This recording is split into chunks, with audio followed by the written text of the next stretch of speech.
Bonsoir, bienvenue dans cette nouvelle émission Le Kiosque. J'ai l'honneur d'animer en l'absence, la lourde charge d'animer, en l'absence de Gérard Daniel Carter. J'espère qu'il a pris du bon repos pour nous revenir en forme la semaine prochaine, si Dieu veut. Bonsoir, monsieur Compère. Bonsoir, cher ami. Bonsoir à tous. Bien passé le carnaval? Personnellement, depuis quelques années, je ne m'occupe plus du carnaval. De ça. Il ne s'occupe plus de moi. Non plus. Bonsoir, monsieur Gallion. Merci d'être avec nous. Bonsoir. Bien passé aussi le carnaval? J'ai vu très bien passer, oui. Tu as bien passé le carnaval, très bien. Exactement. Monsieur Mouachi, bonsoir, merci. Le carnaval? Moi, j'ai participé les 2 derniers jours avec Kassav et avec Vadleu. Alors, est-ce que c'était pour sortir ce journal aussi rapidement? Effectivement, nous avons pris des photos. Ouais. Et alors, à la dernière page, on semble reconnaître Serge Letchumi. À la dernière page. Dans son casse. Non, regarde en bas et à droite. On va peut-être en bas à droite? Avec un cheveu rouge? Avec le type qui a le tambour. Avec... C'est pas lui? Je ne sais pas. Je vous laisse découvrir. Je vous laisse découvrir. Achetez Justice, le prochain Justice, vous verrez si vous avez Serge Letchumi ou pas. C'est pas lui. Non, c'est pas lui. Mais il a semblé. Hein. Et bonsoir à Eddy Marajo, merci d'être avec nous. Bonsoir. Et le carnaval aussi, Eddy? Non, tranquille. Plus de recul, boulot et puis repos. De temps en temps. Bon, c'est vrai que j'ai donné aussi pendant de très nombreuses années. Bien, donc, là, bien. Absolument. Mais est-ce qu'on peut dire quand même 2 mots sur ce carnaval? Oui. Est-ce que vous avez des échos? Comment ça s'est passé à votre avis? Est-ce qu'il y a des retombées pour nous, les Martiniquais? C'était pas un carnaval mirage. On n'a pas vu l'image qui n'existe pas. Mais bon, je m'excuse. Non, ça c'est bien. Pour une fois, il y a une chose à noter. C'est que, ce carnaval, il y avait beaucoup d'enfants pendant tous les jours. S'il y a des enfants, c'est qu'il y a une sécurité. Effectivement, la sécurité, pour une fois, il n'y a pas eu le moindre incident pendant le carnaval et dans tout le parcours. S'il y a eu quelques mouvements, ça a été vite étouffé. Non, mais là, il n'y a rien eu du tout. Deuxième chose, il y a un comportement que nous voyons à France-Antilles, parce qu'il y a un point de filtrage au niveau de France-Antilles. D'habitude, depuis des années, on voit toujours des petits moments de tension. Rien, jusqu'à mercredi soir, ils ont levé les barrages, il n'y a pas eu de tension. Donc ça veut dire que là, le carnaval a peut-être gagné en sécurité, en sérénité. Puis bon, évidemment, le gros événement, c'était le char, le fameux charroi, où Michel a participé, on voit les résultats. Et cela, ça a été... Bon, retour sur des pratiques anciennes, mais en même temps, c'était un succès populaire phénoménal qui a eu des inconvénients. Oui, parce que bon, quand vous avez une sono qui est aussi importante, aussi forte, cela pose des problèmes. Pour autant, ça n'a pas tué le vidé phare du carnaval depuis 3 ans, le groupe A, qui lui a eu son vidé de plus en plus important chaque jour, de plus en plus, et qui finalement, c'est lui qui a fait le succès avec la chanson du carnaval. Voilà. Alors, finalement, on a l'impression que Gabriel était dans le vidé. Oui. Non, j'étais au-dessus, dans la rue, partout, je regardais. Il est sur le balcon de Alors, France. quand Gabriel parle de la chanson du carnaval, est-ce qu'on parle de Coucou Marvin, Vous êtes sûr que c'est Coucou? C'est pas Coucou. Il y a un coucou audible. Une histoire de coucou. Voilà, une histoire de Coucou Marvin. Voilà. Il faut bien prononcer. Hein. Oui, on va éviter là aujourd'hui. Ça a été la chanson du carnaval, à votre avis? Non, il y a des gens qui m'ont dit que bon, c'était un beau et bien fait carnaval, etc. Mais pourquoi il y a tant de vulgarité dedans? C'est des gens qui reviennent en Martinique. C'est des gens qui n'ont pas suivi le carnaval depuis de très longues années. Depuis très longtemps, oui. Ce sont des gens qui n'arrivent pas à admettre que le carnaval, c'est l'inversion et c'est... Non, c'est la transgression. Il ne faut pas me dire qu'il y a... Moi, ce que je trouve de formidable dans le carnaval, et c'est pourquoi chaque fois que je peux, que j'aurai des forces, je continue à essayer d'y participer, c'est que précisément, il ne ressemble ni au carnaval brésilien, ni au carnaval guadeloupéen, parce qu'il a encore cette fibre populaire et cette capacité d'initiative. Alors, il y a une organisation, il en faut. Il faut. Bon, mais il y a une profusion d'initiatives, à la fois de petits groupes ou même individuels, des types qui se défilent tout seuls avec une pancarte. Bon, c'est ça la liberté d'expression. Oui, il y en a toujours eu. Et ça c'est spécifiquement martiniquais. Et puis avec ce petit plus, notamment avec Richard, et notamment je vais faire une mention. Alors, la question que je me posais, notamment pour Kassav, un grand groupe comme Kassav qui a l'habitude de jouer dans des enceintes fermées, etc., comment allait se passer le passage d'un groupe qui s'exprime dans des types dont on dit que les types font des balances pendant 5 heures avant de jouer, etc., sur un char, qu'est-ce que ça donne? Ça, c'est réussi. Et comment, par exemple, Martelly, sans que Jocelyne Béroir ait démérité, c'est un animateur extraordinaire. C'est un ambianceur. C'est un ambianceur. Il a toujours été depuis l'époque où il était dans Simon Jurad. Hein. Ça a toujours été sa carte de et là, dans la fonction-là, bon, avec des centaines de personnes en plus, la longueur des vidéos. Parce que moi, j'observe. Centaines? Des centaines. Change tes lunettes. Change tes lunettes. Des milliers. Bon, eh bien, ce qui frappait de ces dernières années, c'est qu'il y avait beaucoup de petits groupes, mais avec peu de gens qui suivent. Mais il n'y avait pas de groupe important comme ça sur des chars depuis quelques années. Voilà. Hein. Parce que ça avait disparu. Il n'y a jamais eu de groupe depuis des années. Depuis des années, c'est ça. Il y avait des chars avec des enceintes sonores qui crachaient des décibels inaudibles. Il y avait pour ne pas citer, il y avait des radios amis et concurrentes, mais bien amis qui arrivaient avec des chars, des montagnes de sonos. Vous avez des décibels pas possibles avec des flots, avec un flot de gamins et de jeunes derrière qui n'arrivaient pas à canaliser leur énergie, voire leur violence, au point que ces chars, ils tuaient le carnaval. Parce qu'il n'y avait rien derrière. Au contraire de ce char qui lui amenait une chanson où les gens chantaient devant le char, chantaient autour du char et derrière le char. Des centaines, il y a une photo faite par un drone sur le boulevard Alec. Oui. Excusez-moi, le char au milieu, c'est impressionnant. C'est impressionnant. Alors, le dernier point que je voulais évoquer, quand même, pour Guy Vadeleu, le retour du répertoire traditionnel du carnaval martiniquais. Et dans ces groupes où il y avait des gens de tous les âges, à ma grande satisfaction, chacun des refrains était repris. C'est-à-dire que les gens connaissent. Donc les gens chantent, les gens participent. Donc, et ça c'est dans certains groupes, il y a 2 ou 3 refrains. Là, on a eu droit à tout le répertoire traditionnel. Et puis, Beauféa, je ne vais pas vous les donner tous. Puisque nous sommes en carême, ça peut changer. Attends, ce que je dis. Je vais donner une note un peu discordante. Il en faut aussi. Il s'appelle mon père. Oui, je ne vois pas le rapport. On parle d'organisation. Effectivement, les choses étaient très bien organisées.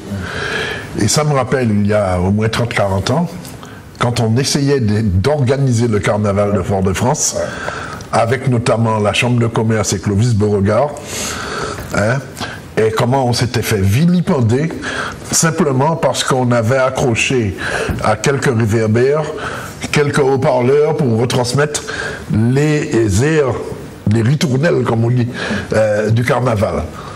Ouais, ça y est, ça en bas les oreilles, qui m'a dit, ça canaliser carnaval là, carnaval c'est n'importe qui. Bon, comme quoi on peut faire n'importe quoi, en encadrant quand même, pour éviter les débordements, mais comme disait. Il n'y a pas eu de haut-parleur sur les arbres, Daniel. Non, il n'y a pas eu de haut-parleur sur les arbres, il y a eu sur les voitures, sur les camions. Deuxième chose, je suis content, d'autant plus content du retour des orchestres sur les camions, j'espère que ça va perdurer, n'est-ce pas? Même si ça n'a pas le même succès que Kassav, parce que Kassav c'est Kassav. Kassav c'est Kassav. Mais oui. Parce que j'avoue que je suis un petit peu... comment dire, pour que ce ne soit pas mal interprété. J'en ai un peu assez de ces groupes qui font tous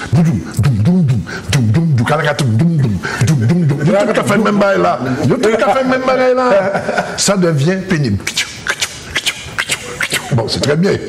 Mais tout le monde fait la même chose. Tu vois? Et donc, là où il y a l'ennui naquit un jour de l'uniformité. Bien. Il avait ça placé, c'est bien. Le retour que j'ai un peu suivi sur la tablette, parce que c'est impressionnant. On n'a pas fait carnaval dans la tablette. Non, mais comment tu sais qu'à travail, il m'a regardé là rapidement, là, ça. Non, le retour qu'on a et que le changement générationnel se poursuit dans cette société, mais la permanence culturelle est là. Et c'est ça, qui est extraordinaire. On a une société qui bouge, qui change, de nouvelles technologies, la sophistication, etc. Mais il y a des permanences culturelles, et c'est ça, une vraie société, c'est ça. C'est une société qui bouge, qui s'émancipe, qui voyage, mais qui garde des fondamentaux. Et c'est plutôt une bonne nouvelle. Oui. Parce que des gosses, toi tu disais, il y a des enfants, des gosses, moi j'ai vu de 3-4 ans, quoi, à la main, qui chantent le répertoire que tu disais. Voilà. C'est formidable, parce qu'ils n'oublieront jamais, puisqu'ils sont dedans chaque année, et ils vont le communiquer à leurs enfants, etc. Et aucune organisation ne pourra leur enlever l'envie de chanter tout seul, sans qu'on le mette un haut-parleur. Il y a peut-être, bon, on a donné des louanges, mais il y a un point bémol à mettre. Et ce point bémol, il est constant depuis quelque temps, c'est le fameux Vaval. Ouais. Je crois qu'il serait peut-être temps pour que ce carnaval retrouve sa saveur d'antan, son authenticité. Qu'on arrête de réfléchir sur un Vaval, une conceptualisation qui ne donne rien. Parce que, excusez-moi, Vaval, il pas tenu pièce sens. Ce qui veut dire quoi? Sargasse? Non, Sargasse, ça ressemble à rien. Les sons, je crois que le jour où ceux qui organisent et qui ont la main mise sur ce Vaval, je crois que c'est la mairie de Fort-de-France. Je crois qu'ils vont se décider à laisser ça à un artiste qui va faire ce qu'il y a à faire et que ça va coller une actualité où tout le monde va se retrouver. On va retrouver peut-être la vraie essence du carnaval, parce que ce Vaval-là, excusez-moi, depuis l'année, ça n'a aucun sens. On essaie, pour pas vexer, pour pas frapper, ça ne veut rien dire. On en est à un point central. On arrive à un point. L'autocensure. On arrive à un point, c'est autant l'année dernière, j'avais les bois qui étaient d'actualité, autant cette année, les bois on les a pas vus. Il y en a eu quelques-uns. Il y en a eu, perdus. Avant, on les voyait là. Il y en a eu quelques-uns. Les bois d'actualité, il y en a pas. La Morandière a expliqué un truc que je ne m'attendais pas. Modiès m'écoutait bien sur la grande télévision. Il a dit qu'il ne faut pas confondre Vaval et un bois-bois. Moi, j'avais cru, depuis des décennies, que le bois-bois représentait Vaval. Lui, pour expliquer ce poisson-lion et les sargasses, mon cachet chez sargasses là toujours, bon, il dit qu'il ne faut pas confondre Vaval avec un bois-bois. Le bois-bois représente un personnage. Vaval représente un fait d'actualité, etc. Bon, c'est une nuance peut-être inventée. Il y a eu aussi des comportements de mimétisme. Bon, je suis Charlie, etc. Oui. Bon, c'est ça nous sommes affectés, malheureusement, d'un coefficient de mimétisme élevé en Martinique. Ah, mais de tout temps. Tu sais que le mimétisme... Moi, j'aime toujours récupérer la bonne partie. Le mimétisme, dans la nature, est un mode de survie formidable. Hein. Oui, chez les macaques. Non, pas seulement. Le caméléon fait du mimétisme, il dure très longtemps. Michel, une chose, c'est que si nous battons mimétiques, on a des martiniquais. C'est consubstantiel. Et dans le mimétisme, il y a même... Mais ceci dit, dans tout le troupeau des peuples colonisés, nous sommes parmi les plus mimétiques. Puisque vous parlez du mime, justement. Est-ce qu'on peut faire peut-être un petit point pour nos amis martiniquais? Bon, ceux qui nous regardent, c'est pas seulement la Martinique, la Guadeloupe, la Guyane aussi. Ils sont très nombreux à le faire. International, oui. On peut penser ça. L'affaire de Nilor, Marie-Jeanne. À votre avis, est-ce que vous avez quelques scoops à nous donner, puisque vous êtes de fins observateurs de la politique à la Martinique? Est-ce que vous avez quelques scoops à nous donner sur ça? Je vous regarde tous les quatre, de toute façon, vous êtes tous les quatre. Tu sais que parmi nous, il y a un maître en la matière. L'homme qui sait tout. Alors, comment ça va se décanter cette histoire, Gabriel Galion? Puisqu'on l'a sous la main. Gabriel. Le problème, c'est que j'ai pas de scoop à vous donner. Bon, alors, peut-être expliquer. Il y a des gens qui ont raté des épisodes. Voilà. On va revenir à la genèse, c'est que l'affaire Marie-Jeanne Nilor, en fait, revenons à la genèse, c'est que Jean-Philippe Milor est sur une ligne stratégique qui dépassait la Fred Marie-Jeanne vis-à-vis des autres élus dits proches du RDM et autres qu'on appelle le groupe G20. Ouais. Jean-Philippe Milor, lui, essaie de les ramener dans le giron de l'alliance MIM, RDM, PCM, Palima et compagnie. Et Alfred Marie-Jeanne estime que s'ils viennent, ils n'ont qu'à se soumettre. Bon. Et Jean-Philippe Milor, là, il y a 2 semaines de ça, lors d'une réunion mensuelle, c'était à fin janvier, lors de la réunion mensuelle des militants du MIM, c'est une réunion traditionnelle, tous les derniers vendredis du mois, Jean-Philippe Milor, qui est arrivé avec un message, dit-il, de Bruno Nestor-Azero, affirmant que lui, Bruno Nestor-Azero et d'autres, mais surtout Bruno Nestor-Azero, qui est député maire de Sainte-Marie, on peut dire le potomitan de ce groupe G20, Bruno Nestor-Azero disant « Je suis prêt à rejoindre la liste menée par Alfred Marie-Jeanne, mais pour cela, il faut rabattre les cartes, c'est-à-dire que la désignation des chefs de file sur les 4 sections, donc sur le Fort-de-France, c'est Francis Carole, sur le Sud, c'est Jean-Philippe Milor, sur le Centre, c'est... Centre-Atlantique. Centre, on dit le Centre en section. Centre-Atlantique, c'est le Centre. Sur le Centre, c'était... tiens, j'ai un trou. Bref. Et dans le Nord, ce groupe, ça serait Claude Lise, on fait Alfred Marie-Jeanne sur le Centre, et Claude Lise dans le Nord. Bruno Azero disant, il faut sur les cartes parce que Claude Lise dans le Nord, pour moi, c'est pas légitime. Et là, il y a eu une explosion, une éruption péléenne d'Alfred Marie-Jeanne disant, ben non, personne ne dicte les conditions. On vient, on se soumet, on ne pose pas de conditions, parce qu'on ne fait pas de politique à conditions. Et il dit, en plus, cette espèce de mainmise et de pseudo-territorialisation par une légitimité territoriale, parce que je suis du Nord, je dois être du Nord, et c'est là qu'il a sur les voies, mais si on pas aller dans le Centre, Jean-Philippe Milor, pas qu'à fini député du Sud. C'est pas faux. Oui. Voilà, c'est pas faux. Et là, bon, évidemment, mais il semblerait, parmi tout ça aussi, qu'on est en train de dire il faut laisser la place aux jeunes. Oui. Grosso modo, il me semble que c'est ce que... C'est ce qui sous-tend toute la dynamique du groupe G20. C'est ce que rappelle et disent dans des termes différents Marcelin Nadeau, en disant l'espèce de mainmise du leader charismatico-patriote, ça suffit, parce qu'en réalité, quand on est dans un groupe, il y a un partage, il y a des stratégies, il y a des lignes politiques à définir, et cette ligne politique, cette stratégie et la mise à plat de ce qu'on peut faire ensemble n'a jamais existé. C'est la position du Modémas de Marcelin Nadeau. Mais il est évident que les autres disent, le duo Marie-Jeanne-Lise, municipal, et ça c'est le résultat clair, net et carré, ce duo, au niveau des élections municipales, n'a pas été gagnant. Puisque leur stratégie municipale, politique municipale, n'a pas gagné. Ils ont même échoué. Bon, en plus, Claude Lise, lui, la dernière fois qu'il a été candidat à son nom propre, Michel Abos se colle la tête, mais ce sont des faits qui sont là. C'est entièrement faux. Non. La dernière fois que Claude Lise ne voulait pas dire mais non, la dernière fois que Claude Lise s'est présenté comme candidat à son nom propre, c'est sur l'élection cantonale de 2008. Il a gagné son vote. Oui. Il a gagné. Bon. Mais en tant que leader, patron du RDM, c'est le président du Conseil général à l'époque. Président du Conseil général. Bon, il a ensuite, mais en 2011, il a perdu le Conseil général. Il n'était pas candidat à ce canton.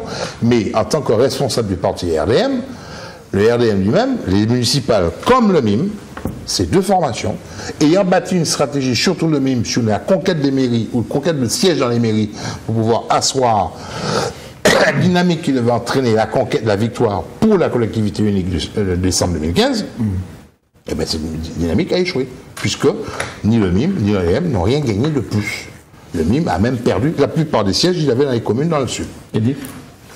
Moi je crois qu'il faut...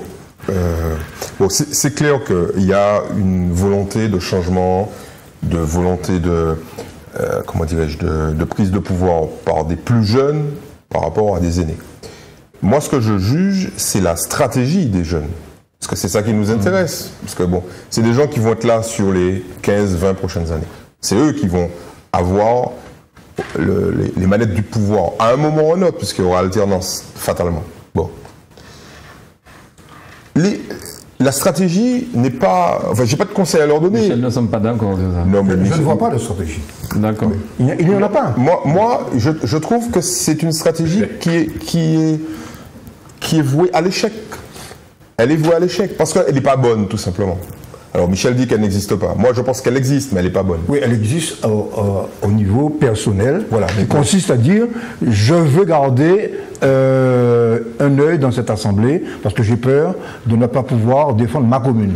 Bon, ce n'est pas ça le débat. Bon, ça va au-delà de ça, et c'est clair. Or, je n'ai pas de conseil à donner à Jean-Philippe Linor ni à Nestor Azero, mais c'est pas comme ça qu'on prend le pouvoir. Si on prend le pouvoir en faisant sauter le navire, on donne plusieurs longueurs d'avance à ceux qui sont vos adversaires. Il vaut mieux, mais c'est clair. Le problème, c'est que certains, comme Michel, vont se poser la question de savoir à qui profite le crime. Ah, mais oui. Alors, mais bon, mais Michel, c'est le spécialiste de la théorie du complot. Non, je plaisante, je l'embête. Mais beaucoup parmi nos auditeurs, et c'est vrai, pensent qu'il s'agit d'un complot. Ok? Y compris Alfred Marie-Jeanne. Au bout d'un moment, il s'est dit, mais c'est pas possible, puisque quelques mois avant ma déclaration de candidature, il n'y avait pas de remise en cause de mon leadership. Et brusquement, il y a remise en cause de mon leadership, non pas de l'intérieur. Je n'ai jamais entendu Jean-Philippe Linor remettre en cause le leadership d'Alfred Marie-Jeanne publiquement, mais de l'extérieur, d'ailleurs, qui essentiellement des hommes et des femmes qui considèrent que la victoire d'Alfred Marie-Jeanne ou de Serge Letchimy va contribuer à une déperdition de leur propre pouvoir. Et il s'agit essentiellement de maires. Or, ce n'est pas la victoire d'Alfred Marie-Jeanne ou de Letchimy qui va avoir comme répercussion une perte de la substance du pouvoir du maire. C'est trop tard. C'est trop tard. Ces mêmes maires qui ont voté pour un changement institutionnel, parce que c'est ça, il s'agit d'un changement institutionnel, même si on reste dans le 73, ils ont complètement oublié d'être vigilants. Et ils se sont rattrapés au dernier moment en disant « Attendez les mecs, pour le Congrès, faites en sorte que nous puissions voter. » Mais c'était déjà trop tard. Parce que... Ils vont voter au Congrès. Oui, ils vont voter au Congrès. Mais le Congrès ne va pas changer grand-chose. La seule chose que le Congrès peut changer, c'est de nouveau appeler le peuple martiniquais à voter pour un changement institutionnel. Alors tu imagines bien que... c'est pas l'ordre du jour. Voilà. Donc en fait, je conclue. Oui. S'il y a quelqu'un qui veut prendre le pouvoir... Aujourd'hui, dans le camp d'Alfred Marie-Jeanne, c'est pas comme ça qu'il faut faire. C'est clair. Alors juste avant que Michel... Je note que Eddy Marajou ne parle que de deux possibilités, que le pouvoir serait soit Letchimy, soit Marie-Jeanne. Il n'y a pas de troisième voie possible là. Vous envoyez une, vous. Non, je pose la question. Non, mais il faut être réaliste, demandez aux spécialistes. Non, c'est pas un choix. C'est pas un choix politique. C'est quelles sont les conditions d'élection posées par la loi. C'est le mode de scrutin qui veut ça. Pour gagner, il faut être dans une alliance. C'est pas la peine d'aller avec son propre parti. C'est tout simplement à cause de la sectorialisation. Deux, cette alliance a intérêt à être le plus large possible. Ok? On ne va pas du plus large au plus étroit, hein, comme dirait un certain poète. C'est pas vrai. On va du plus étroit au plus large pour gagner une élection comme ça. Michel? Tout à fait. Non, mais je vais partir de ce qu'il vient de dire. D'abord, la première donnée, effectivement, qu'ont oublié notamment le G20, c'est précisément le poids, dans ce débat, le poids du mode de scrutin sur les stratégies politiques. Et les stratégies électorales et les stratégies politiques. Bon, donc la nécessité de faire des rassemblements. La deuxième chose, c'est que c'est pas vrai qu'il n'y a pas eu de débat du côté de Marie-Jeanne. Au contraire, dans ce camp-là, on ne cesse de discuter du contenu et des objectifs de l'Alliance. D'ailleurs, au point qu'à ce jour, la seule alliance qui publie une déclaration de principe sur des valeurs, c'est précisément celle-là, qui a été un peu occultée par la presse d'ailleurs. Faux. Bon. Il y a eu une une demi-colonne de France Antilles. Et le texte n'a pas été publié. Non, mais le problème, c'est que le texte fait un paragraphe. Michel, je poursuis. Michel, sois plus précis. Quand on parle de presse, les gens de la presse écrite entendent presse écrite. Mais tu dis presse, c'est toute la presse. Toute la presse. Audiovisuel compris. Audiovisuel compris. Même si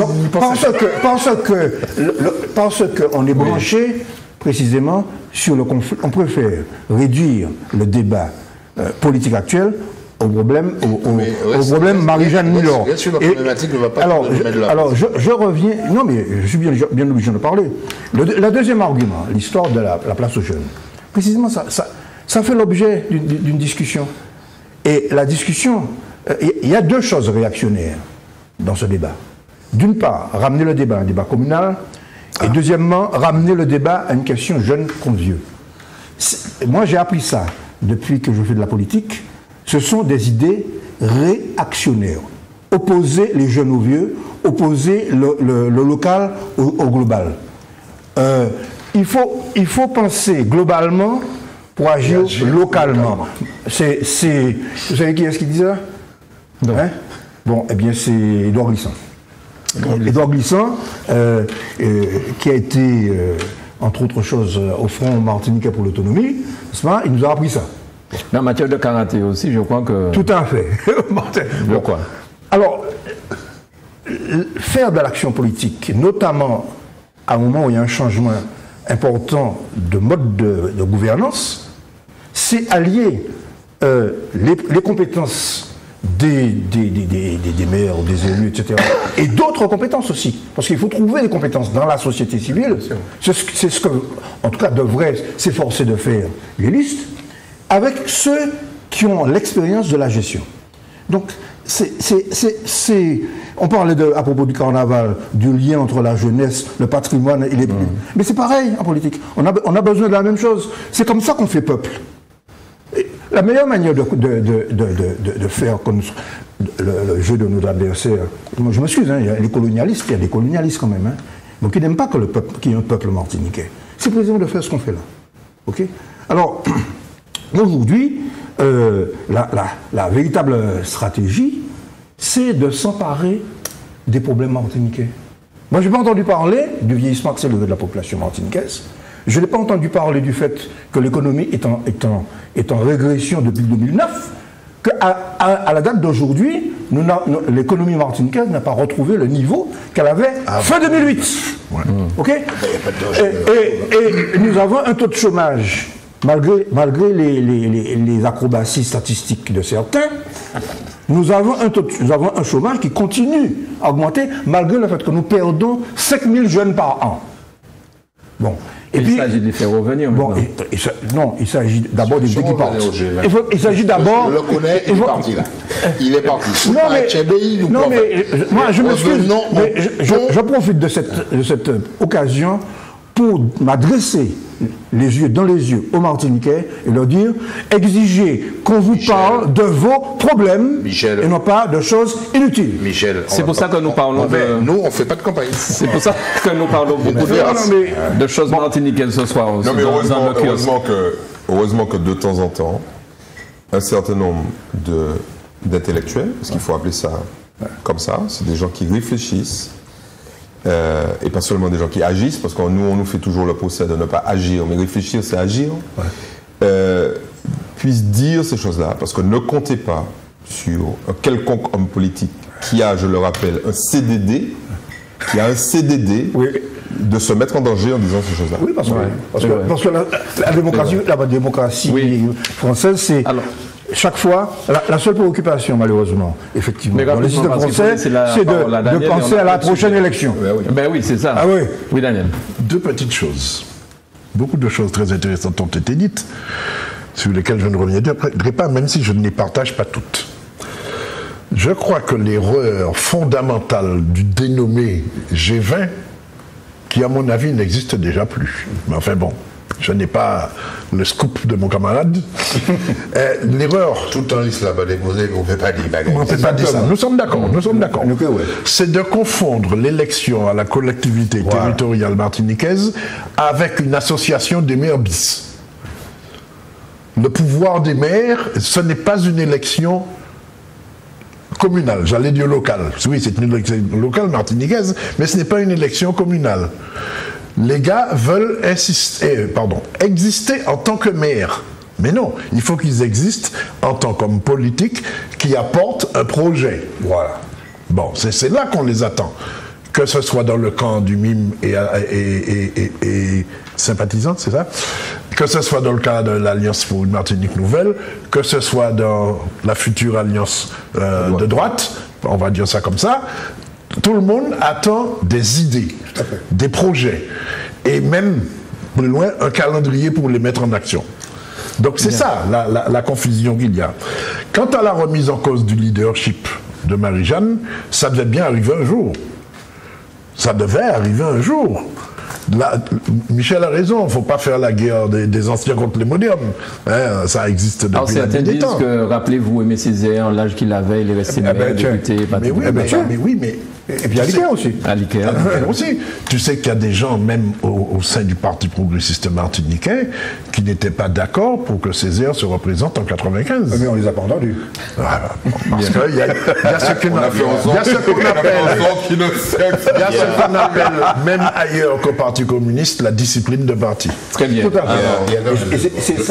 C'est la force des partis. Alors, Gabriel. Il y a quand même le petit point quand même à mettre pour relativiser un petit peu ce qui a été dit. Les jeunes vieux. Les jeunes, je rappelle, ce sont des gens qui ont plus de 55 ans. Absolument. En moyenne. Tout à fait. Ils ont, par rapport à l'argument, eux, ce qu'ils annoncent, ils répliquent. On parle de l'expérience, ceux qui ont l'expérience de la gestion par rapport à des gestions communales. Ce sont des maires qui n'ont pas été élus qu'au mois de mars. Il y en a qui ont déjà 2 mandats.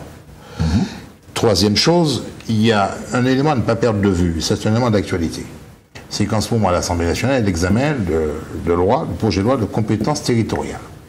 Il y a une nouvelle répartition du champ de compétences. Et parmi les éléments phares de ce projet de loi, il y a la compétence générale. La compétence générale, c'est ce qui permet à la collectivité de s'occuper de tous les domaines. La compétence générale va être enlevée aux régions. Traduction, décembre 2015, la collectivité territoriale va perdre la compétence générale du conseil régional.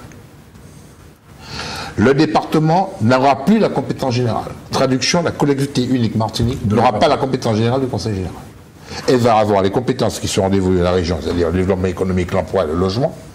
Les compétences du département telles que définies par le projet de loi, et telles que la discussion pour le moment ne modifie rien, qui sera l'action sociale, les collèges, etc. Qui voit ça? Les compétences générales vont être réparties entre les communes et les intercommunalités. Les intercommunalités, oui. Je crois que donc ça veut dire que ça réduit le champ. Ceci étant, il y a compétences, il y a moyens. Les moyens d'exercer ces compétences, c'est l'enveloppe que vous aurez par les dotations. C'est l'enveloppe que vous aurez par votre capacité à recruter et à avoir une fiscalité propre ou avoir une fiscalité adéquate. Et là, effectivement, la collectivité territoriale part avec un avantage qu'on n'aura aucune commune, à elle seule. C'est qu'elle part avec une enveloppe déjà dévolue du département de la région. Donc elle part sur une base minimale de plus d'1 milliard et quelques d'euros. 1 milliard 200 000. Ouais, enveloppe qui ne va pas rester constante, elle sera en diminution, parce que la dotation d'État, qui représente à peu près 35 à 40% de la recette, est déjà en diminution et ça va continuer à être en diminution. Je le confirme. Bon. Et la situation ne va pas s'améliorer, parce que comme nous sommes dans un ensemble national, qu'on le veuille ou non, récemment il y a un chiffre qui est sorti, je crois c'est hier, où la France, pour la première fois depuis 2008, rentre en déflation. Oui, tout à fait. Donc cela veut dire qu'il y aura moins de recettes pour l'État, parce qu'il y aura moins d'argent, moins de sécurité. Moins de TVA. Moins de TVA, etc. D'autre part, cette problématique de programme, oui il y a des programmes, il y a des idées de programmes lancés, mais la dynamique des G20, en réalité c'est quoi? Représentation territoriale. Chaque commune va peser sur son petit territoire, va peser dans la section. Quand vous êtes à la tête d'une commune comme Sainte-Marie, à la tête d'une commune comme Rivière-Salée, commune comme le Lamentin, commune comme Basse-Pointe ou Robert, vous avez un poids démographique qui représente déjà plus de 10 ou voire 20% de l'ensemble du secteur démographique de la section dans laquelle vous êtes. Ou pas qu'à aller, ou pas qu'à peser, ou pas qu'à parler fort. Tu es obligé de parler fort. Tu es obligé de faire peser ton poids. Parce que tu as été élu avec 50% ou 52%, ou même peut-être 49% au second tour. Mais c'est quand même 49% que tu représentes. Tu représentes une commune qui, elle, pèse plus de 20% de la démographie de la section. Or, cette élection, le succès de cette élection, et ça on est tous d'accord là-dessus, le succès de cette élection de la collectivité unique va passer par la capacité de chacun de chaque liste à mobiliser le plus d'électeurs possible. Sans participation, il y aura des surprises désagréables. Tout à fait. Et on peut reprendre là le mot de Rodolphe Désiré qui est sorti il y a 2 mois. Il y a déjà des morts avant la bataille. Bien. Tout à fait. Alors, vous avez fait allusion tout à l'heure là, à la droite. L'affaire Karine Mousseau-Thiou, est-ce que ça va arranger les affaires de la droite? Il y a une affaire. En fait, j'ai pu comprendre que Mme Mousseau est sortie sur le France Antille, un article incendiaire et que apparemment... Et que nous avons repris avec beaucoup de plaisir dans Justice. D'accord. Tu viens de demander son autorisation. Non, C'est dans le domaine public. C'est dans le domaine public. Nous avons cité son article avec un commentaire. On n'a pas... Parce que à Justice... On n'a pas plagié. À Justice, nous nous honorons de ne pas simplement reprendre les déclarations. Nous avons des analyses commentées. Par mon ami Maurice Belrose. Je lui pose ces questions parce que sachant très bien que Justice a toujours eu ce souci de reprendre les éléments en citant la source et en faisant des commentaires et non reprendre texto, comme des fois on voit des gens qui ne se gênent pas pour reprendre des photos qui ne leur appartiennent pas, leur foutent sur leur site sans citer la source. Les choses sont dites. Tu ne vises personne. Je vise personne, mais ça va faire. Moi, je n'ai pas de site. J'ai pas de site où il y a des photos. Alors, on parlait d'absence de stratégie quand on parlait de Nilor et Marie-Jeanne. Là, par contre, il y a une stratégie. Il y a une vraie stratégie. Parce que, en fait, qu'est-ce qu'il y a derrière tout ça? Il y a un type qui s'appelle Yann Monplaisir, qui a décidé d'aller plus vite que la musique, et ça lui réussit. Et en allant plus vite que la musique, il entraîne avec lui les gens qui en ont marre de l'attentisme. Et parmi les gens qui en ont marre de l'attentisme, il y a Karine Mousseau. Et Karine Mousseau sort un texte où tout le monde en prend pour son grade, sauf Yann Monplaisir. Thiraud n'est pas visé dans le texte. Ah non, mais Thiraud n'est pas visé? Ah non. Le texte. Je suis pas sûr. Je suis pas sûr. On va relire le texte. Mais peut-être que le prochain article qui sera visé. Non, mais attention, le seul qui reçoit plutôt des louanges, c'est Yann Monplaisir dans le texte. C'est le seul. Elle dit qu'elle est complètement dans son équipe. Voilà, donc la stratégie là, elle est extrêmement simple. C'est je tire sur tout le monde, sauf sur celui vers lequel je me retourne, de manière à lui faire allégeance. C'est tout. Et à être sur sa liste. Voilà. Regarde la grosseur de mes biceps. Si après ce que je viens de faire, tu me prends pas sur ta liste, c'est que tu n'as rien compris. Alors, il y a aussi Madame Saïd Soutan. Elle fait exactement la même chose. Elle fait exactement la même chose puisqu'elle dit... Et Madame Tanguy. Ni Marie-Jeanne, ni Lachimi. Donc en fait, vous venez de tirer 2 missiles sur les 2 listes qui, a priori, sont en train de rassembler tout le monde. Donc vous vous mettez en dehors, et la seule liste, le seul leader qui fait exactement la même chose, c'est Yann Monplaisir. Donc il ramasse également Saïd Soutan. Donc, pour les types de la droite traditionnelle, là, c'est mort. Mais pour avoir reçu Mme Saïd Soutan ici, elle me disait qu'elle se voit très bien tête de liste. Oui. Pourquoi pas une tête de liste féminine? Non, mais ça ne veut pas dire que les problèmes de personnalité, d'ego sont réglés, de toutes parts d'ailleurs. Mais ce que j'ai noté quand même dans le libelle, d'abord le style. Moi, c'est une femme de droite, mais elle a un style martiniquais. Un style martiniquais. Mais tout le monde est martiniquais. Non. Elle a un vocabulaire. Elle s'en est pris au jeunisme. Elle s'en est pris aux gens qui changent de position et qui vont là où elle s'en est pris en particulier à une personne qui a été présidente de l'UMP et puis qui a créé un parti dit régionaliste et puis maintenant qui va au PPM. Bon, elles sont bon. Donc j'adore les raccourcis. Oui, c'est un raccourci, c'est ça. Daniel Compère n'a pas dit que c'était possible. Alors, ça va être une grosse couleur, à mon avis. Mais vous avez fini, on va la vallée. Non, parce que la tactique, c'est d'aller, pour certains, d'aller dans des formations en disant voilà, je viens, mais il me faut être en position éligible. Oui, voilà. Bon, alors déjà, moi en tant que militant communiste, ça me choque profondément parce que j'ai une vieille idée du militantisme. On commence par distribuer des tracts. On écrit des articles dans le journal, on colle des affiches. Non, mais Michel, on ne peut plus coller des affiches. Bon. Oui. Il n'y a plus de tracts. Bon, on distribue des tracts quand même, c'est important. Michel, je vais te raconter. On fait du porte-à-porte, on discute avec les gens. Si tu permets. On s'éloigne de Mousseau. Alors, attends, non, mais juste pour taquiner Michel. Imagine la petite fille qui arrive chez un grand écrivain, je ne vais pas citer de nom, et le grand écrivain lui donne un livre. Et elle fait... Sur la tablette. Elle prend le livre pour une tablette et elle fait ça. Je crois qu'on a changé d'époque, donc les tracts et les affiches, c'est globalement terminé. Non, tu as bien compris ce que je voulais dire. Non, mais ce que je voulais dire, c'est que pour être candidat dans une formation démocratique, je ne dirais pas, il faut quand même prouver qu'on a un minimum de fidélité et pour défendre les idées du camp auquel on prétend appartenir. Et de constance. Or, c'est précisément ce type de comportement. Là, ça s'adresse à qui, au fait? Ça m'adresse à tous ceux. Ça s'adresse à tous ceux. Ça s'adresse à tous ceux qui considèrent que faire la politique, c'est faire carrière.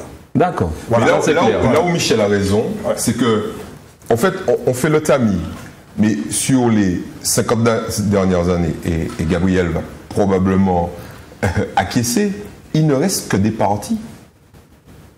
Il ne reste que des partis. C'est-à-dire que des entités, des organismes organisés, structurés, qui ont pu durer. Parce que si on fait l'histoire des mouvements locaux et puis des mouvements individuels, il ne reste plus rien.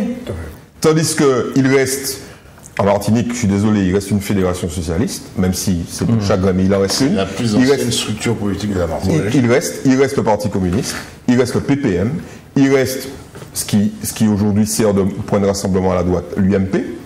Okay. Il reste le MIM. Et puis, quelques petits partis autour, le GRS, le Modémas, etc. Mais ce sont des partis. Tous les gens qui nous expliquent à longueur de campagne politique que non, ça n'a pas d'importance, que c'est d'abord la personne qui compte, l'homme, etc. Ben, si on fait une rétrospective sur les 50, voire les 70 dernières années, c'est d'abord les partis qui gèrent le pouvoir en Martinique. Et personne d'autre. Tout ça est très intéressant. Et qui ont la prétention de penser globalement le pays. Oui. Mais oui, parce que figurez-vous qu'il y a des gens qui continuent tous les mercredis à se réunir et à discuter. Par exemple, tiens, il y a le rapport de la Cour des comptes. Non, il n'y a pas que le mercredi. Bon, alors, le lundi, le mardi, le mercredi, le jeudi. Alors, ça va pour 4 jours. Alors, ce que je veux dire, c'est que ce que je veux dire, oui, c'est que très rapidement, parce que le prochain sujet, c'est toi qui vas encore parler. Je termine. Alors, l'existence d'un parti politique, c'est le fait qu'on se réunit pour essayer de penser les problèmes et de réfléchir en commun, et pas individuellement. Voilà, d'accord. En commun. Un mot sur l'affaire Karine Mousseau. Oui, revenons parce qu'on est parti là. Un mot sur l'affaire Karine Mousseau. Je ne vais parler ni de l'un ni de l'autre. Je vais dire que Yann Monplaisir a fait très exactement ce qu'a fait Alfred Marie-Jeanne. Il s'est déclaré tête de liste. Point final. C'est pas vrai. Je ne sais pas déclaré. Parlons donc. Alors, passons pour ce sujet rapidement parce qu'on en a plein à voir. Je ne sais pas pourquoi Gérard a raccourci cette émission. Il y a tellement de choses à dire là-dedans. Allez, on va vite. Michel, ne t'énerve pas trop. Il semblerait que les 40% soient encore dans le visuel du gouvernement. Oui. Non, c'est pas le gouvernement. C'est pas le gouvernement. C'est pas le gouvernement. C'est la Cour des comptes. Il y a un rapport. Le rapport annuel de la Cour des comptes qui est sorti, le rapport annuel sur les états des finances publiques, et dans ce rapport, il y a un chapitre toujours outre-mer. Voilà. Et chaque année, il faut revenir. Donc il y a les marottes de la Cour des comptes, c'est ou des fiscalisations. Les marronniers. Les marronniers, je dis marottes, parce que bon, ou des fiscalisations, ou c'est 40%. Non, alors, là, ils ont mis sur les 40%. Bon, alors moi, je pense que l'animateur ne s'est pas trompé de loin. Quand il dit c'est le gouvernement. C'est pas le gouvernement qui Non, signe. c'est une technique. C'est une technique. C'est assez classique. Classique, la Cour des comptes. Il peut y avoir une On retrouve par exemple. Sur les autoroutes. On retrouve dans la loi à Macron actuellement, sur les professions réglementées, sur les autoroutes, sur les auto-écoles, sur toute une série de sujets, des suggestions de la Cour des comptes. Donc ce ne serait pas surprenant qu'on retrouve dans une loi Macron bis, ou quelconque, les propositions concernant les 40%. Mais il ne pourra pas réutiliser le 49 fois tout de suite. Donc Voilà. il n'y aura peut-être pas de seconde loi tout de suite. Non, attends, Michel, si on a des. Parce qu'il y a des gens qui nous écoutent, par contre, on n'a rien sur Oui. Alors, de quoi qu'à ce dit dans ce rapport de la Cour des comptes? Le rapport de la Cour des comptes, pour résumer, donne 3 arguments. La question des surrémunérations. Bon, le mot d'abord est connoté politiquement. Surrémunération, hein, ça a été inventé par un député de droite. Le mot exact, c'est complément de rémunération des fonctionnaires d'outre-mer. Surrémunération, ça veut dire que ce sont des privilèges. D'accord. Bon. Deuxièmement, il dit que ces surrémunérations provoquent l'inflation. C'est pas prouvé. Dans le même rapport, ils disent qu'il n'y a aucune étude économique qui prouve que les 40% seraient inflationnistes. Et troisièmement, ils disent que ça coûte cher, 1,2 milliard. Ça, c'est le vrai argument. Ça coûte 1,2 milliard à l'heure où on veut raboter. Donc le véritable objet, 1,2 milliard sur une dotation globale de dépenses de l'État, en termes de pension, enfin, le traitement de salaire des fonctionnaires de 8 milliards. D'accord. Donc voilà le vrai problème. Donc il est proposé de passer, en gros, il faut que les Martiniquais sachent, dans ce rapport, il faut le lire, il est sur le site de la Cour des comptes, de passer de 40% de vie chère à 9,7%. D'un seul coup, ça va faire une économie pour les 4 DOM, la Polynésie et la Nouvelle-Calédonie, ça fera une économie de 900 millions. 900 millions. Alors, mais Ici en Martinique, ça représente, il faut quand même... 144. Un peu plus. Un peu plus. Ouais. On est aux alentours des 200 millions d'euros. Voilà. Ok.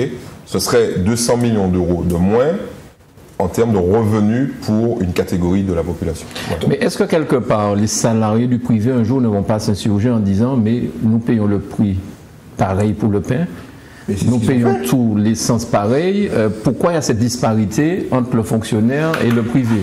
Est-ce qu'un jour on ne va pas tomber dans cette histoire-là? Est-ce que ce n'est pas pour ça chaque fois qu'ils en parlent pour essayer de faire la population? C'est l'argument qui est avancé, et c'est l'argument qu'on entend de plus en plus dans le secteur privé. Ceci étant, je crois qu'il ne faut jamais oublier l'histoire des choses. Les 40% une histoire. C'est pas 40% qui ont été versés aux fonctionnaires comme ça. Les 40% au départ, à Michel les connaît très bien, ces 40% étaient une prime d'éloignement, de vie chère, de chaleur, versée aux fonctionnaires de métropolitains en poste outre-mer. Uniquement à eux. Ouais, 65%. Il a fallu une grève, en Martinique notamment, de plus de 7 mois, dans les années 50. Tout à fait. C'est comme 3. Pour qu'il y ait une loi institue le versement de ce complément de salaire aux fonctionnaires, tous les fonctionnaires exerçant en outre-mer, qu'ils soient originaires de la métropole ou des Antilles. Je rappelle que parmi les disparités dans la fonction publique entre les fonctionnaires métropolitains et les fonctionnaires d'outre-mer, le fameux congé administratif, que tout le monde oublie aujourd'hui. Absolument. Le fonctionnaire métropolitain en poste outre-mer avait droit à un congé administratif de 3 mois tous les 2 ans. Le fonctionnaire originaire d'outre-mer exerçant en métropole avait droit à un congé administratif de 6 mois tous les 5 ans. Non, alors, tout à fait. Deuxième chose, c'est 40%. Dans le rapport de la Cour des comptes, Michel, bon, il a été, pour une fois, il a fait court, mais il y a quand même un élément fondamental. Quelle est la raison qui soutient le rapport de la Cour des comptes pour dire ça coûte trop cher, il faut le supprimer? C'est que les justifications d'époque, la vie chère, le coût de la vie, l'éloignement, ne se justifient plus. Prime de chaleur. Écrit ce rapport. C'est-à-dire que les différences de prix que nous constatons sur les produits d'alimentation, première nécessité, entre la Martinique et les métropoles, pour la Cour des comptes, ça n'existe pas. Un morceau de beurre à 1 euro à Paris, c'est la même chose ici. On se fout de qui là? C'est ce qu'ils disent. Bon, alors, et effectivement, et ce rapport que j'ai lu, comme toi, mais j'ai cherché les éléments juridiques qui pourraient être contestés. On oublie dans ce rapport de rappeler que la loi existe depuis 1953 et qu'il y a eu... Oui, en fait, les 40% sont constitués de 2 parties. Excuse-moi d'aller dans la prolongement de ce que dit Gabriel. 25 alors, il faut quand même la rappeler. Les 25%, c'est une loi Césaire Bissol du 3 avril 1950. Absolument. Bon. Et les 10 et 5%, c'est 2 décrets, notamment un décret Edgar Faure. Bon, qui ont apporté les compléments. Bon. Donc, juridiquement parlant, effectivement, comme dit Gabriel, on peut, par un décret, déjà supprimer les 15%. Pour les 25%, il faudra passer devant le Parlement. Alors, ce sera plus dur. Tout à fait. Et élément d'information tout à fait, c'est que les 40% c'est chez nous, Martinique, Guadeloupe, Guyane. Oui. À la Réunion, c'est 53. 53. Oui. En Nouvelle-Calédonie, nous sommes à 100. Voilà. Polynésie, 103. Voilà. Mais c'est pas 100, 103, 53.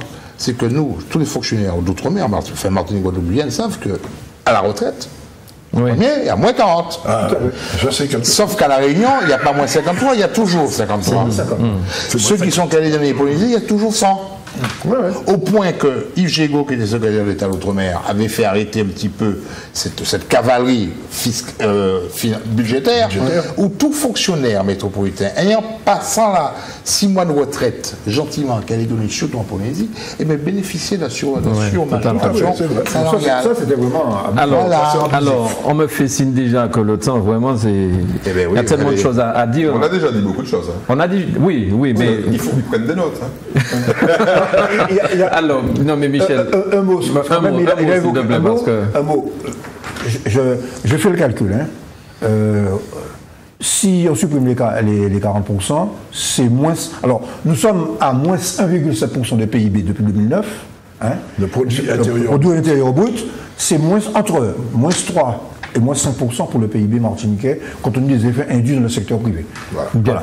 Alors, très rapidement, est-ce qu'on peut parler donc de la loi Macron et puis Manuel Valls qui se passe avec le 49.3, un gouvernement de gauche, est-ce que ça vous paraît... Le gouvernement, qu'il soit de gauche ou de droite, est sous le régime de la Constitution de 1958. Mais le président actuel disait que c'est un déni de démocratie. On tombe dans le piège, effectivement. Quel est l'opposant à un gouvernement lequel utilise le 49.3? On n'a pas dit que le 49.3 est une arme atomique, un déni de démocratie du Parlement. Ils ont tout dit. Pas million qui m'a dit. Jusqu'à ce qu'il soit au pouvoir et qu'il l'utilise. Et quand on a besoin de ça, on l'utilise. Quel que soit le gouvernement, on l'utilise. La question est que, la vraie question sur ce 49.3, c'est pas qu'il l'utilise, c'est la façon dont il est utilisé. Et pourquoi? Attends, le déclenchement du 49.3 passe par un conseil des ministres. Conseil des ministres convoqué d'urgence le mardi, la veille. Après-midi, 2h30. On fait un rapide. Le mardi, on fait le conseil des ministres d'urgence pour pouvoir obtenir le 49.3. Je rappelle que M. Raffarin, qui a été le dernier Premier ministre de droite, a utilisé un 49.3. Il a dégainé un 49.3 en 2006. Non, pas Raffarin. M. Raffarin. Non, Raffarin, c'est le dernier Premier ministre de droite. Villepin. Pour le CPE. Non, il y a le dégainement du 49.3 qui a surpris tout le monde parce qu'on n'a jamais entendu dire. Il y avait le Conseil des ministres qui avait donné l'autorisation gouvernementale. C'est obligatoire. C'est obligatoire. Raffarin l'avait dégainé sans que personne ne sache à quel moment le Conseil des ministres s'était réuni, avait donné l'autorisation d'utiliser le 49.3. Il l'a pas utilisé. Il l'avait utilisé. Il l'a pas utilisé. Il l'avait utilisé. Raffarin l'avait utilisé. Je sais pas, moi, le dernier gouvernement de droite, c'est 2006, c'est de Villepin. Villepin avait utilisé. Les auditeurs, ce que c'est que le 49. Mais très rapidement, parce que là, on me fait. Il faut dire aux auditeurs que ça permet de faire voter, de faire adopter un projet de loi sans vote. Sans vote. C'est un article de la Constitution. Un article de la Constitution qui a toujours été critiqué par le Parti socialiste et notamment par le plus célèbre d'entre eux, M. François Mitterrand, en disant que c'était un coup d'État permanent. Oui. Et le 49.3 est souvent utilisé quand le gouvernement a une majorité relative. Voilà. Et c'est le cas. Il a été utilisé au moins une dizaine de fois par Michel Rocard, qui avait 88 à 91, qui avait une majorité relative au Parlement. Et à l'époque, ça avait soulevé au début, tous les rejets et toutes les condamnations de la droite, mais une fois que la droite est arrivée au pouvoir, elle l'a utilisé à nouveau après 2002, grosso modo. Et le dernier en date, c'est 2006, c'est 2002. Donc en réalité, cet outil, qui est un outil antidémocratique, c'est un outil antidémocratique, et accepté par l'ensemble des partis qui se réclament de la démocratie. Bien. Cet article 49.3, en fait, disons exactement ce qu'il est. Il permet au gouvernement de pouvoir engager sa responsabilité sur un texte sans vote, parce que le 49.3 n'implique pas de vote.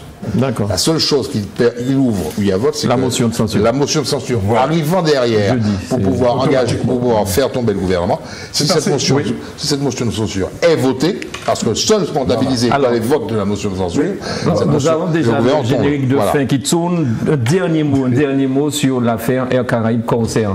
Air Caraïbes qui veut racheter Concert. Qui a racheté. Qui a, c'est fait. Qui a racheté. Donc c'est réglé. C'est une bonne chose. Ils ont fait un 49.3. Ils deviennent les plus gros transporteurs pour les Antilles. Ils sont leaders maintenant. Ce qu'il y a de curieux quand même, c'est que Air Caraïbes est globalement plus petit que Concert. Oui, comme compagnie. En termes de. Pas sur les Antilles. Pas sur les Antilles. Messieurs, merci beaucoup. C'était passionnant ce kiosque avec vous. Vraiment, j'ai été très content. Merci beaucoup. Tu reviens quand Daniel. tu veux. Merci. Bon, Gérard, tu verras que c'est pas moi qui Merci Michel, merci Eddie, merci à vous de nous avoir suivis. À très bientôt sur Zouk Télévision. J'ai même pas eu le temps de vous dire qu'il y a 146 000 Guadeloupéens qui regardent Zouk Télévision et qu'il y a 200 000 Martiniquais qui ont l'habitude de regarder Zouk Télévision. Je vous remercie du fond du cœur. Continuez à nous aimer et c'est aussi grâce à vous. Grâce à cette émission entre autres, que vous faites avec Gérard, donc c'est ce qui rehausse peut-être cette télévision. Merci beaucoup à tous. N'arrête pas le samedi après-midi. Merci. Allez, bye bye.